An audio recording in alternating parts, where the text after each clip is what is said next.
Hello, listeners. As an enhancement to your listening experience, I am now going to present these archive episodes unedited in their entirety, which includes all of my afterthoughts. So, continue listening after the outro music if you want to hear what I thought of the episode. And if you're enjoying the podcast, please support it by going to the homepage, spacerockethistory.com, and clicking on the orange donate button or the Patreon link. And now I can also accept Zelle and Venmo. Just use my email address, spacerockethistory@gmail.com. Thanks. We choose to go to the moon in this decade and do the other things, not because they are easy, but because they are hard. Godspeed, John Glenn. Roger, 0G, and I feel fine. They might feel out. Okay, I'm out. How does it feel for the United States to be the new record holder? At last, huh? When that baby lights, there's no doubt about it. Liftoff. We have a liftoff. 32 minutes past the hour. Liftoff on Apollo 11. Listen, Tranquility Base here. The Eagle has landed. That's one small step for man, one giant leap for mankind.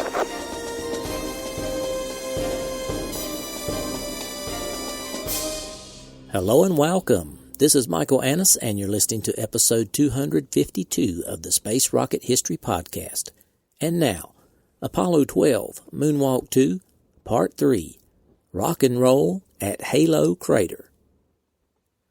Continuing from the previous episode, on Moonwalk 2, Conrad and Bean had visited the Alsep, Head Crater, Bench Crater, and Sharp Crater. Now they continued their circular traverse to Halo Crater, which was due east, directly into the rising sun. Okay, Pete, we'll give you a radar vector on this one. If you'll go over just directly east of Bench Crater, and you can continue on east until you're just about directly opposite the limb, and then a couple more steps ought to take you right to Halo Crater. Sounds like a pretty good vector. That also says that we're running right into the sun. Does that agree with you? That's affirmative. You'll be running right into the sun, and directly at your 9 o'clock position, you'll see the limb, and a couple more steps, and you'll be right there. The problem with running into the sun was it was so bright that Conrad and Bean could not see surface features until they were right on top of them. They were concerned that by the time they could clearly see a crater, they would not be able to keep from falling into it, especially since it took 10 to 15 feet to stop. They could climb out of a small crater, but any astronaut who fell into one of the large craters would have more than enough time to think about the mistake they made. So, to avoid heading directly into the sun, Conrad and Bean ran an elongated zigzag pattern like sailboats tacking as they head into the wind. Pete thought their method of running felt like giraffes. He asked Bean if he ever saw the pictures of giraffes running in slow motion. Bean laughed and immediately understood what Conrad was talking about. He watched Pete's feet as he ran along beside him.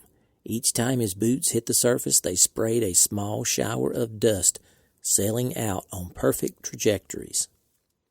You know what I feel like, Al? You ever see those pictures of giraffes running in slow motion? That's exactly what I feel like. Say, would you giraffes give us some comment on your boot penetration as you move across there, what you're doing now and what you had there back there at Sharp Crater? Oh, it's much firmer here. We don't sink in anywhere near as much now. Crossing some of my own tracks. Yeah, the toes sink in a bit, Pete, as you push off. You land flat-footed so your heels don't sink in, but as you push off with your toes, they sink in down about 3 inches. Your heels are only sunk in perhaps an eighth of an inch. Roger, thank you, Al. Kick off on your toe. Every time he lands, he sends little particles flaring out ahead of him and beside him and everywhere else. And they go out the distance, maybe 2 feet to 3 feet around him. Okay, we're back at Bench Crater. As they ran by the southern rim of Bench Crater, they were beginning to feel the strain of their adventure. The entire run to Surveyor Crater was slightly uphill, and they could feel it. Their mouths were as dry as the desert from breathing pure oxygen. Conrad radioed, "Tell you one thing I'd go for, is a good drink of ice water." The one on the south side of Bench Crater, Houston. Okay, now if you'll just go directly to the east of the center of Bench Crater, and then continue directly east right into the sun. And then at 9 o'clock, you'll see the LEM and a couple more steps, and you'll be there.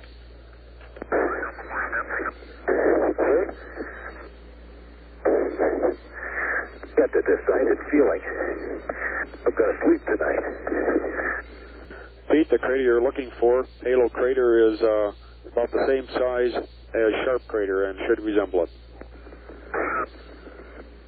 I think I have it in sight, but I'm not sure. It's a couple of others. Hey, what I'm going to do, Houston, I'm going to take an EMU break. You doing, Al? Okay.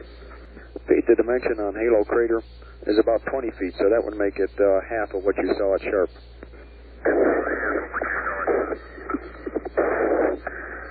Okay. Now, Halo. I wonder if I'm staying. You suppose this is it, Al? Well, it doesn't have any halo around it. I know, but you never can tell from here. Take a look at the map when we sit here. Hey, one thing I'd go for is a good drink ice water. Just thinking that. To make matters more difficult for Bean, the tool carrier was getting heavy with rocks. He had to hold it up to his chest while he ran to keep the rocks from bouncing out. This meant he was constantly fighting the arms of the suit.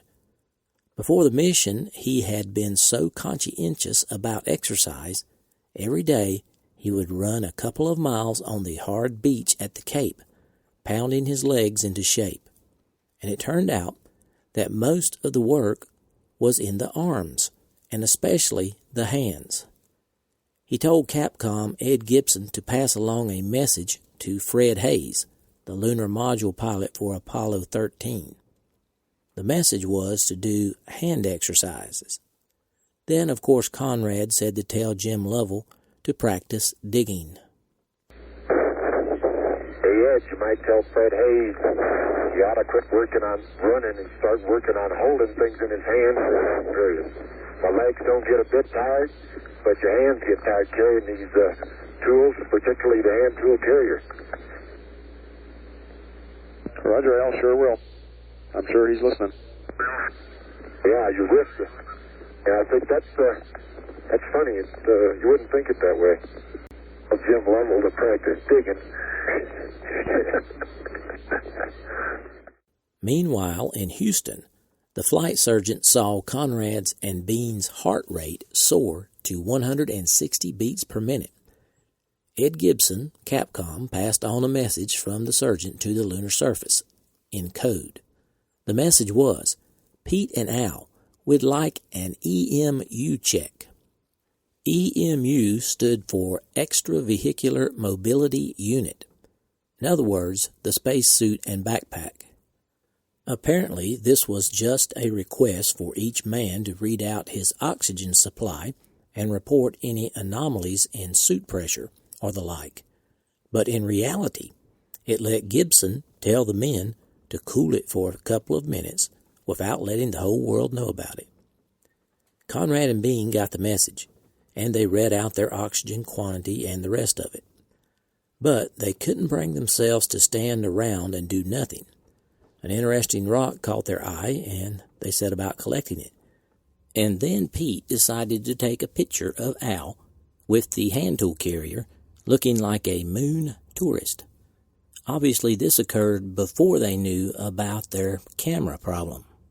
Pete, now, we have an EMU check. And one way to locate it also is that it should be right on the rim of Surveyor Crater. And you ought to see Surveyor off directly to the northeast. Okay, I know where we are. And the EMU check, mine reads about 55%. O2 Houston. Mine reads 5502 also Houston. Copy 55 both. Beautiful. Round glass ball, they gotta have, Al. Quarter of an inch. They have a sample bag. Come in. Look at that. Okay, just a second. First time I've worked up a heart rate, I think. Okay. This is sample bag 11D. I didn't take a picture, I just wanted to. Okay, watch that crater behind you, don't step back. Just a glass bead. I know I was thinking of this. We got a total now of about 5 pounds of rock. Okay? I'd hate to have us get back to limb and then have to fill it up around here again. We're over that surveyor crater. Okay. I guess probably get to the bottom of that baby. You take a rest here. Yeah. Then they were on the run again. Everyone in Mission Control could hear them huffing and puffing. The two men ran onward in their long, gliding, slow-motion giraffe strides under the black dome of the lunar sky.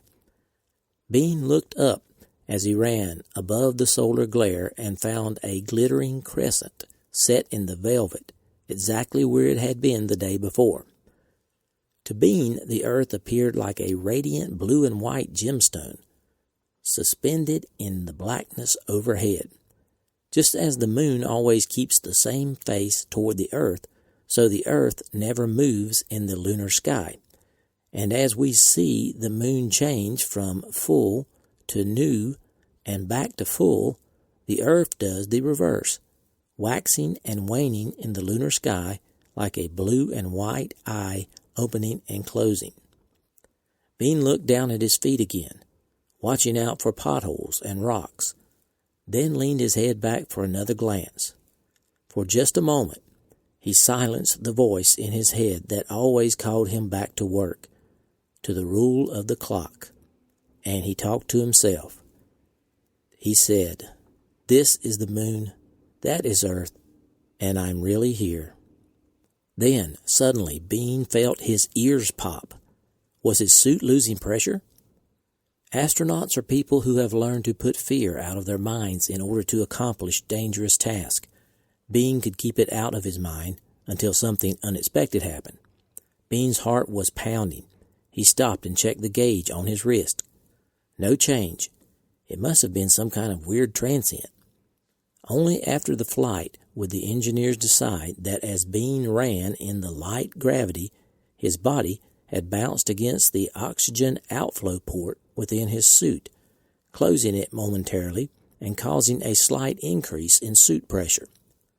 But just now, that taste of fear was enough to put Bean's thoughts right back on the traverse. After that, he stopped looking up for a while. As the astronauts approached the area where Halo Crater was supposed to be, they were not sure that they had found it. With a couple of three dimple craters in the south side of it. Stand by, Pete. Okay. Stand by, Pete. You can collect the rock while we wait, Pete. Yeah, well, look, I think this is Halo Crater right here. All right, let's go get some rocks from it and everything. We're seeing it right. We actually got the soil sample from part of it. Okay? But this is a 20 feet diameter. Is it right on the rim of the Surveyor Crater, Houston? That's affirmative, and from your comments on the three dimples, we show that you're there. Okay, what do you want in it? We'd like to get the pan and the double core tube. I can't believe we're at the right place. I'm not sure that we're at the right place either. Let me look at the top of this hill here. This is Surveyor Crater. Let me look at the chart. There's a nice rock right there. There's Surveyor. You look at the map. Not even hardly a crater worth looking at where we are.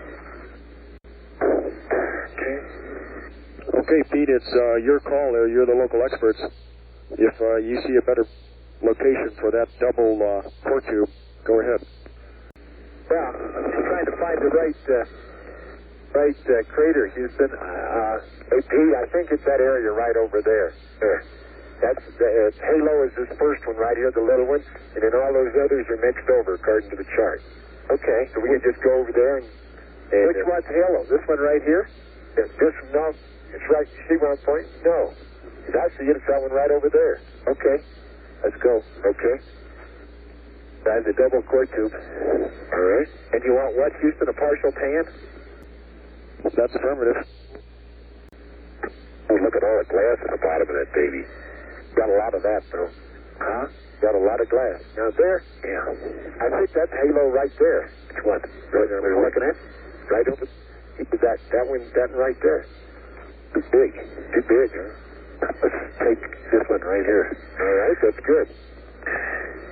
At this point, the astronauts discovered they were having problems with their Hasselblad cameras. Pete, now, could we have a readout on the cameras at this point? We got a readout on the cameras. Sure could. Just a second. Yeah.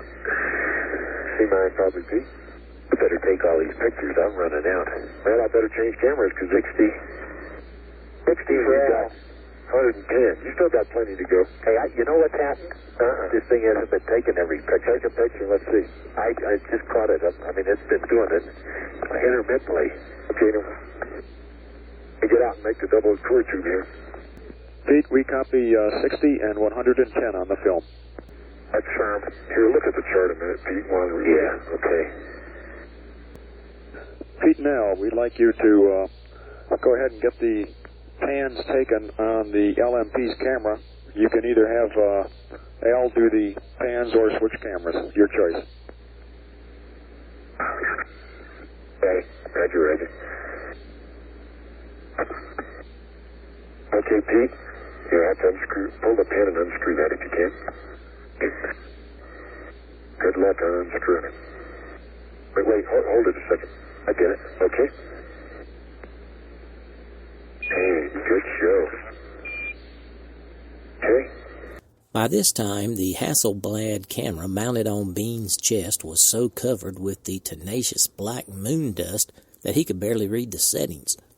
Additionally, the nut holding Bean's camera mounting bracket came off somewhere, and Conrad's mounting bracket was loose too. The result caused trigger play and intermittency in the shutter, the counter, and the film advance actions. So both astronauts missed some pictures that they thought they had taken. Why don't I just trade you cameras? That's probably the smart way. All right. Hey, would you lift mine off when you sure will? I can't pull those things right. You tend to vacuum weld a little bit or something, I think. Now you hold that one. But that's about to come apart. I'll be darned if it isn't. I'll fix it. Hold the handle there. Back. Fine, it did come apart. It did come apart. Son of a gun. I tell you what happened, Houston.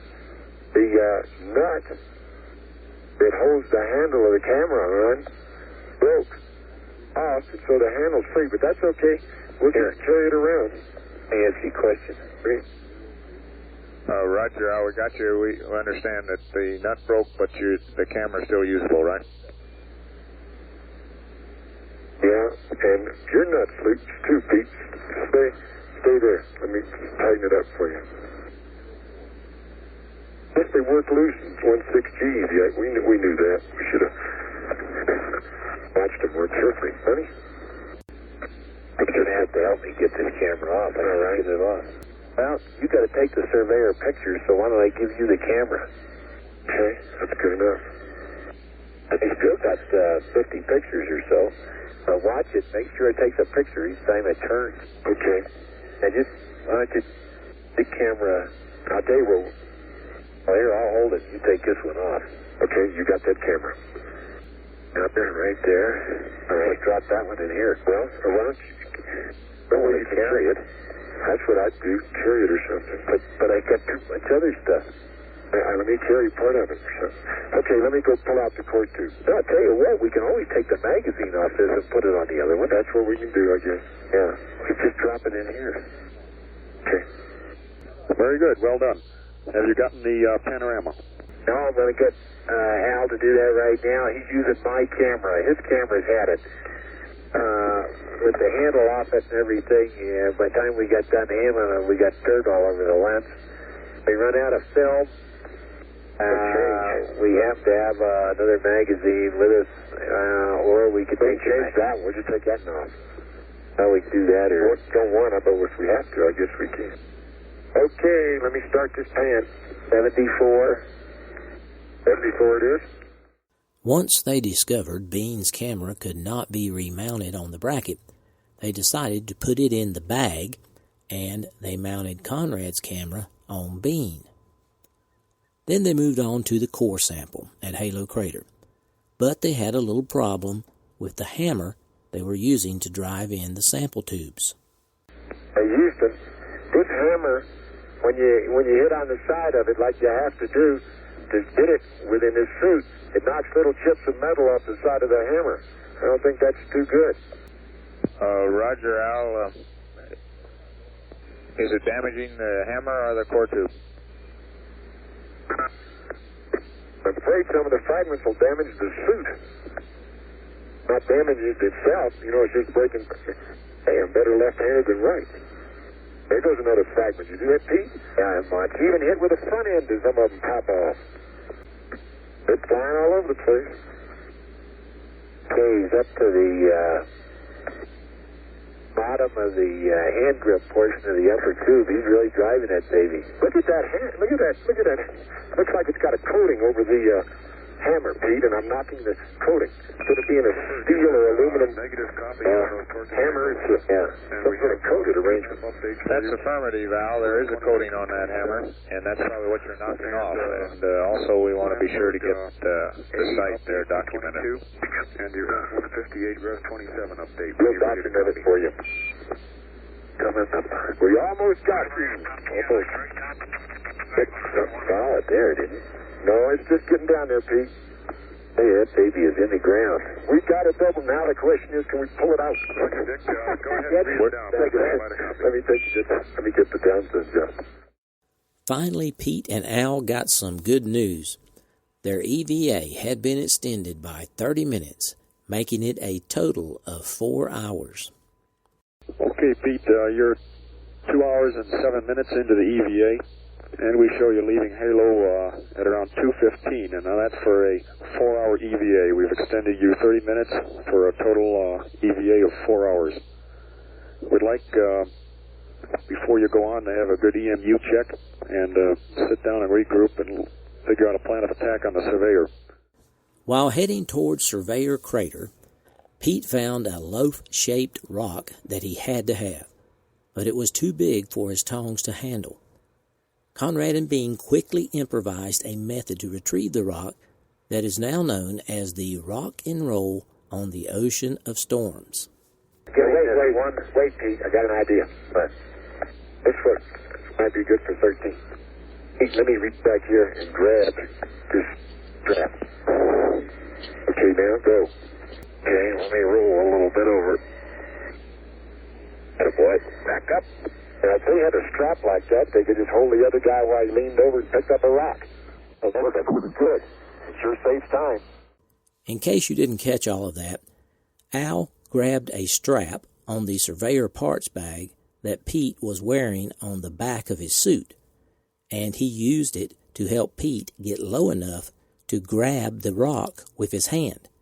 Using this method, they avoided the juggling act that had so often been part of picking up rocks with the scoop. Although the technique seems to have worked fairly well, no one else ever used it, probably because they had bigger tongs and, if necessary, could kneel or at least lean on rocks or tools while they grabbed rocks off the surface. In 2002, Al Bean did a painting. He called it Rock and Roll on the Ocean of Storms. Here is Al Bean explaining his painting in his own words. Rock and roll on the ocean of storms. Pete, Conrad, and I were 2 hours and 5 minutes into our second moonwalk, and we're approaching the south rim of Surveyor Crater when Houston asked us to take a short rest and to check our suits and backpacks. As we rested, Pete took an interest in a loaf-shaped rock, and he wanted to pick it up, but he realized that it was simply too big for his tongs. Kneeling down was the next option, but our space suits would make it difficult, and we would get our suits even dirtier. As Pete stood looking longingly at the aforementioned rock, I looked longingly at the long strap on the bag attached to Pete's backpack. The bag would be used to carry the Surveyor TV camera and other assorted parts back to the lunar module for our return home. I said, "Pete, let me reach back here and grab this strap." "Okay, now go." I lowered and Pete reached. He called out, "Let me roll, a little bit over here." "Attaboy, back up." In just a few brief seconds, we demonstrated the first rock and roll anywhere other than planet Earth. It was a special moment in lunar history, but was it a moment in music history? You can be the judge. The NASA sample number of this special rock is 12051. It's mainly olivine basalt. The weight is 1,660 grams, and it measures 16 by 11 by 7 centimeters. Since Pete, Dick, and I brought it back from the ocean of storms, it resides in the Lunar Sample Laboratory facilities, Houston, Texas, USA.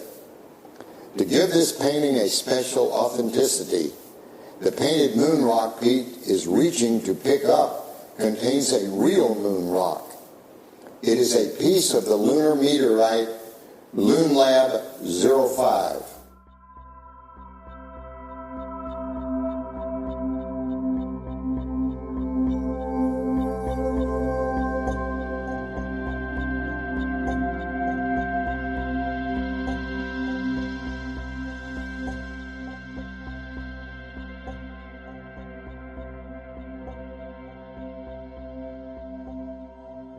Salutations from the Sooner State.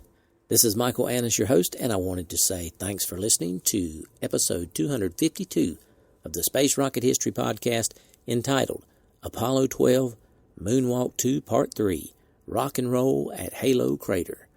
Hope you enjoyed this episode. It was a pleasure to bring it to you. I want to give a big shout out to all my longtime listeners. Thank you for staying subscribed and extend a warm welcome to my new listeners. I'm glad you're here.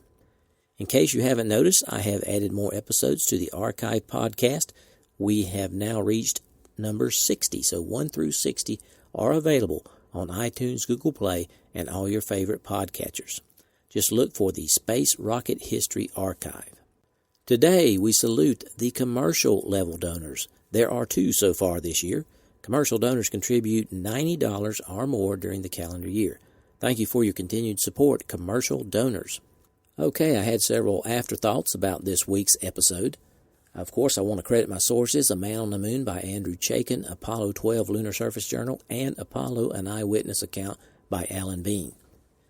Did you know about the sudden O2 problem Bean had with his suit? I had not heard that before researching this mission, or at least I forgot about it if I had.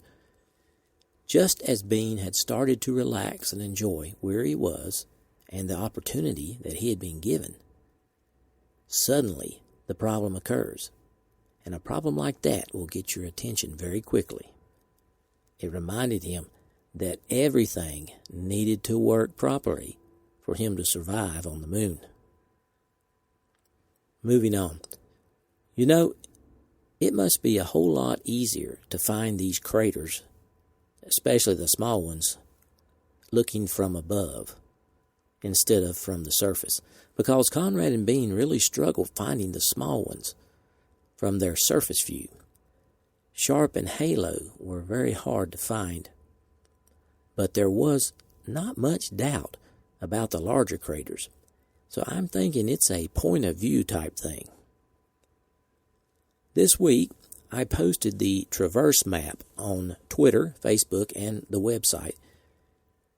You should probably check that out, and it will make these episodes make a lot more sense if you can see what I'm describing on this moonwalk as they go around in a circular motion that will end up back at the lunar module.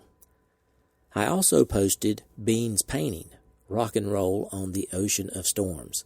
Hope you check that out at the homepage, spacerockethistory.com.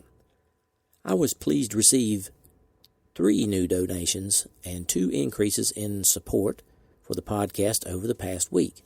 David B. increased his pledge on Patreon to above the Orion level. Mark U. from South Dakota donated at the Mercury level and earned his rocket emoji.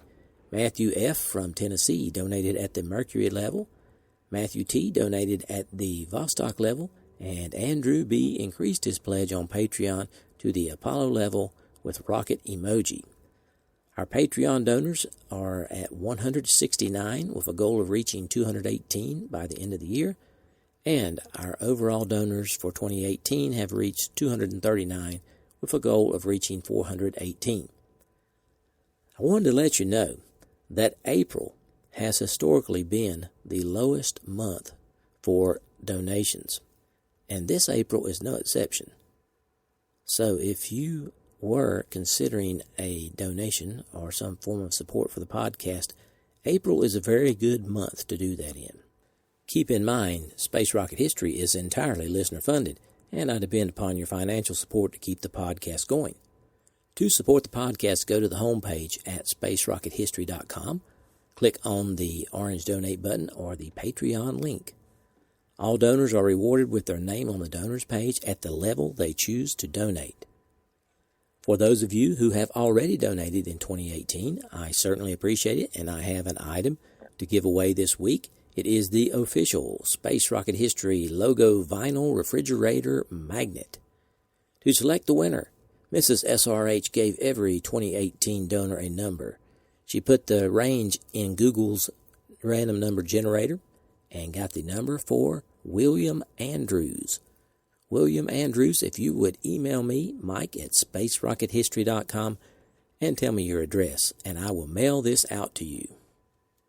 Okay, that's all I have for this week. As I said before, we will have an encore episode next week, and then on to Surveyor Crater. So long for now.